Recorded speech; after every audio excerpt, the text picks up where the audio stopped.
Welcome to my first tutorial. Today we're going to be doing Melbourne bounce, so let's get into it.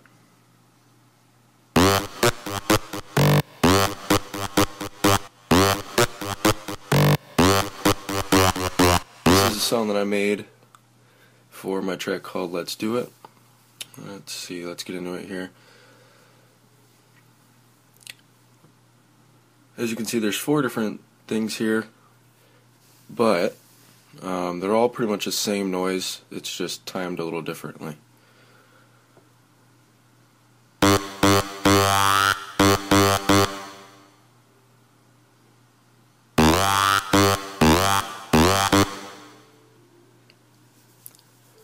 So, let me open up here. Let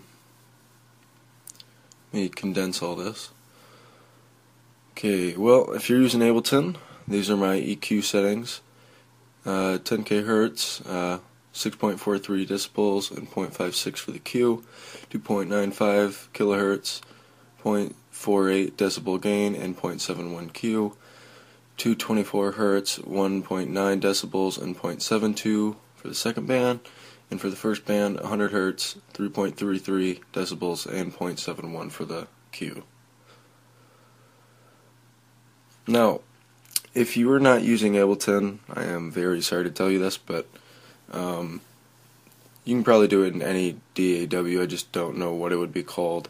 I'm using a saturator to really get the defined, nice, crisp and clean sound that I have here, because if I turn it off it sounds really muddy. So let's get into this.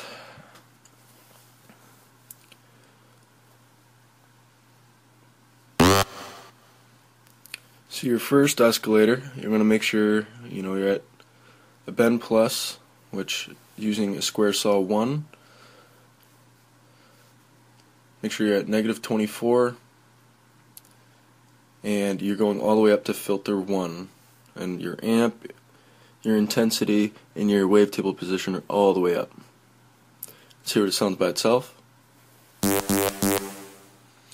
Let's go to oscillator 2. Bend minus/plus, intensity all the way up, wavetable positions I'd say about 230, or aiming really kind of like at the S. And I also have the first envelope going to the wavetable position, and also the pitch is at -24, and make sure your filter is all the way up to filter 1. Hear this by itself just now.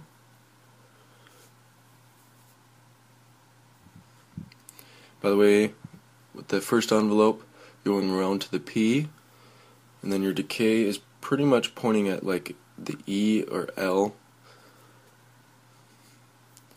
but you can mess around to get your own feel for it. I'm going to show you real quick the difference, the filter off.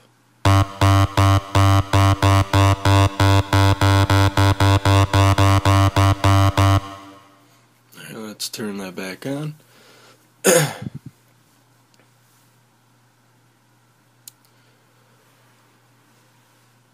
So I'm going to get into the second envelope, which is going to the high pass filter that I'm using. This is what's giving it that sound that it's doing. And make sure you're on high pass 4.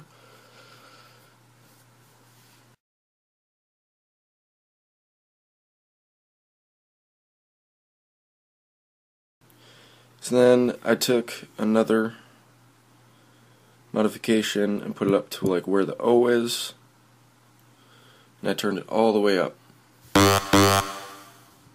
Get it to exactly what I wanted it to sound like.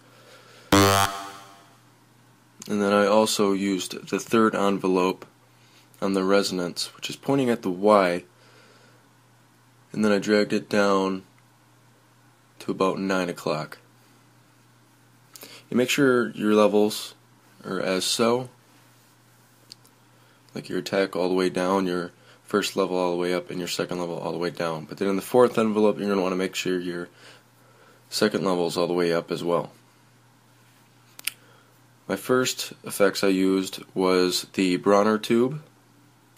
Drive is at I, like 12 o'clock.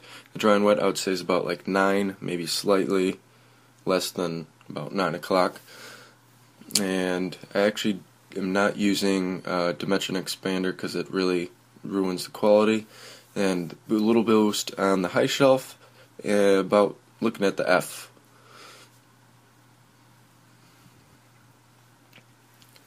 Now here comes some of the most important stages of this.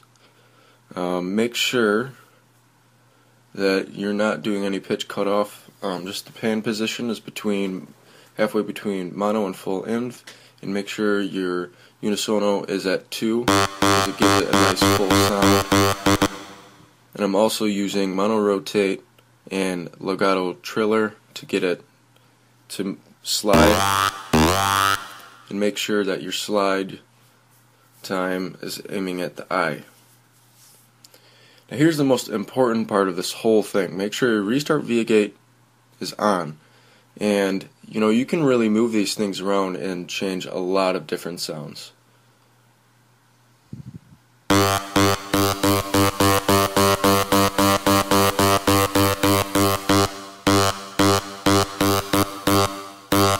Synthesis.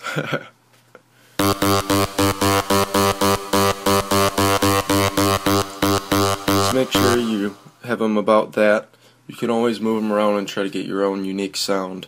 I wouldn't say just to use my exact sound that I used in my song, because that's not cool.